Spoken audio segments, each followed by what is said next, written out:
Hello and welcome to the Gamescom Indie Arena. Now, after a really big E3, Gamescom has been fun and I've enjoyed what we've seen, but we haven't had that many surprises, I don't feel anyway. We've got more gameplay, more demos that we haven't seen before, but no, that really awesome feeling where you play a game that you didn't know existed the day before. And so I've come to the Indie Arena to try and capture that warm, fuzzy feeling deep inside. Now, come on, let's go find some indie games. Now, first up is Team Indie, which is a really interesting platformer in the sense that you play the platforms. You can see this is one I've just created earlier, and you control the character themselves, you jump around, and when you press a button, they create a platform for the next character in the team. So now you can see we've got two characters, you can kind of speed it up, and we've created the platforms with which we're going to capture these lovely fish. So we're going to put one there. That might be a little bit too high, but we'll see.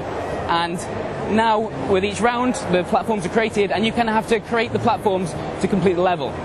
Now, this one is a real treat. It's called The Inner World, and it's a point-and-click adventure game. It looks really, really good, but the thing that sells me is the sense of humour. One of the main characters is a pigeon. In fact, when I was playing this game myself, I actually struggled at one point and asked one of the developers for a hint. And basically, I needed a slingshot. I had the wood, I had like a broken crutch to use, but I was like, where's the elastic? And she said to me, is there something elastic in your inventory? I had a drunken worm, a worm that I'd poured alcohol on to make drunk. I attached that to a slingshot, and that was the way to progress. It's got, the dialogue is fantastic, and it's just the humour that gets it for me. Now here we have the Red Solstice, which is an 8-player co-op game. It's a survival idea. You try to move from A to B as a team, but 8 players working together can get pretty tricky. Now, the thing I really like about this game is that it's legitimately brutal. If you die, it's very, very hard to get revived. You're going to have to, your whole team is going to have to defend you. Getting revived can take minutes, and you don't have minutes to spare often. And so 8 players working together as a squad, all doing different roles. One will be commanding the squad. You'll have someone playing recon, going forwards and seeing where the monsters are. And it's just, if you can get the right group of people to play this, it just seems like a really, really cool idea. Okay, here we have Beat Buddy, which some of you may know already. It's been out for a while now, but if you haven't, you probably do want to. It's a rhythm game, but unlike a lot of rhythm games recently, I know we played the Rayman Legends levels, you might have seen that video, where you're kind of forced to go along with the rhythm. You're on rails and you have to keep up. Where in this game, it's a little bit more subtle. You have more freedom of movement, and there's a wonderful moment when you do notice that what you've done is in tune with the rhythm. It kind of sneaks up on you. You're like, oh god, wait a minute, that's exactly what this sounds like. And yeah, Beat Buddy. It's already out. You might want to find out. Wait, what? Ghost Control. Now, this game is half business sim and half tactical shooter, which had me sold already. But the real joy of Ghost Control is that you play a kind of your own version of a ghost-busting team.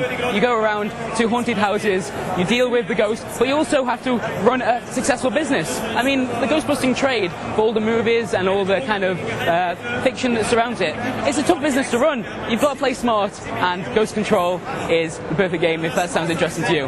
Now, Splatter intrigued me straight away, mainly because they built a kind of barrier to try and stop you from seeing it. I don't know what the reasoning is for that, but yeah, it's a kind of survival game that just feels really, really nice. A lot of top-down shooters, when you play them, the character or the movement feels very floaty, and in this you've got this real feeling of making heavy steps as you run around carrying all these crazy guns. And it's a zombie survival game, but it's just done very, very well, and it's extremely difficult. I mean, it's a shame I can't be playing it right now, because last time I played, this is another Battlefield thing, I got the top score on that level. I'm just saying, I don't want to brag, but Splatter, it's pretty cool.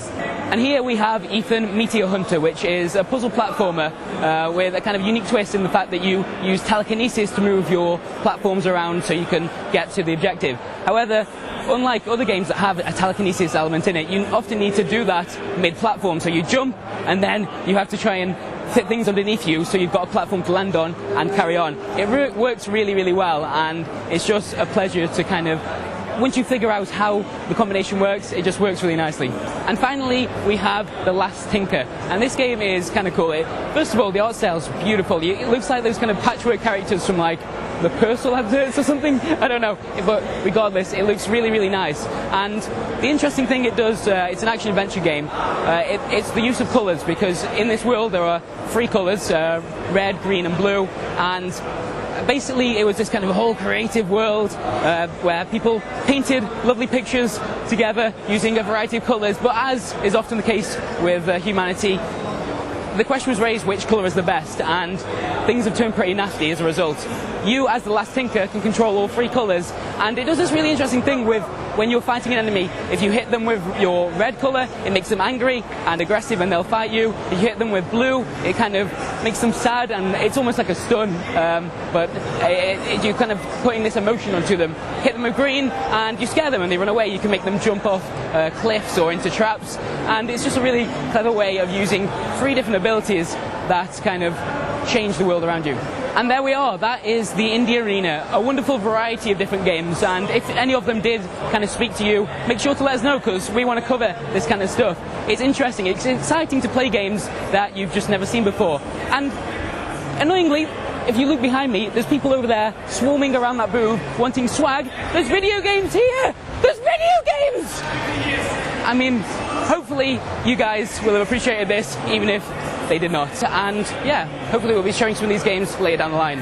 Bye!